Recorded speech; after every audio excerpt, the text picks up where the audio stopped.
कमरे के बीचों बीच जलती धूनी अचानक बुझ गई थी और उसी पल अघोरी की बंद पड़ी आंख खुल गई।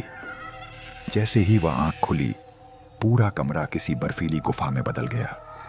हवा थम गई, दीवारों पर नमी जमने लगी और कमरे में खड़ा रवि अपनी सांसों की आवाज साफ सुन पा रहा था। यह वही पल था जिसके लिए उसे मना किया गया था, लेकिन अब बहुत देर हो चुकी थी। रवि उस रात शहर के बाहरी हिस्से में बने पुराने अपार्टमेंट के इस कमरे में सिर्फ एक वजह से आया था। कई महीनों से उसकी नींद टूटती थी और हर बार उसे लगता था जैसे कोई उसकी छाती पर बैठा है। डॉक्टरों से लेकर मंदिरों तक हर जगह जाने के बाद किसी ने उसे इस अघोरी का पता दिया था, जो बिना बोले बिना देखे लोगों के साए पढ़ लेता था। कमरा साधारण नहीं था, खिड़कियां अंदर से बंद थीं, फिर भी हवा में जलन थी। फर्श पर अजीब से निशान बने थे, जैसे किसी ने बार बार नाखून घसीटे हों। अघोरी दीवार से टिक कर बैठा था, आंखें बंद, शरीर एकदम स्थिर। शुरू में सब सामान्य लगा, लेकिन कुछ ही मिनटों में तापमान गिरने लगा। रवि को लगा जैसे उसके पैरों के नीचे से ठंड ऊपर चढ़ रही हो। फिर अचानक अघोरी की आंख खुली।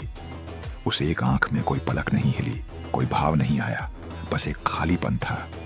उसी पल कमरे की दीवारों से अजीब सी सीलन टपकने लगी। रवि के कानों में एक दबा हुआ कंपन गूंजने लगा, जैसे किसी सुरंग में खड़ा हो। उसकी सांस तेज हो गई और उंगलियां सुन्न पड़ने लगी। धीरे धीरे यादें साफ होने लगी। महीनों पहले उसी अपार्टमेंट में एक बंद कमरे से बदबू आई थी। पुलिस ने दरवाजा तोड़ा था और अंदर एक अधजली लाश मिली थी, जिसकी आंखें खोली थीं। रवि ने वह दृश्य सिर्फ एक पल के लिए देखा था, लेकिन वही पल उसके अंदर कहीं अटक गया था। अघोरी की खुली आंख जैसे उसी पल को पकड़ चुकी थी। कमरे में ठंड अब असहनीय थी। दीवारों पर परछाइयां हिलने लगीं, जबकि कोई रोशनी नहीं बदल रही थी। रवि को लगा जैसे कोई तीसरा मौजूद है, लेकिन कमरे में सिर्फ वही दो थे। अचानक सब थम गया। हवा वापस चलने लगी और तापमान सामान्य हो गया। अघोरी की आंख फिर से बंद थी, जैसे कुछ हुआ ही ना हो। रवि लड़खड़ाते हुए बाहर निकला। अगली सुबह जब वह उस कमरे में लौटा, अघोरी वहां नहीं था। कमरे की दीवार पर सिर्फ एक नई दरार थी, ठीक आंख के आकार की।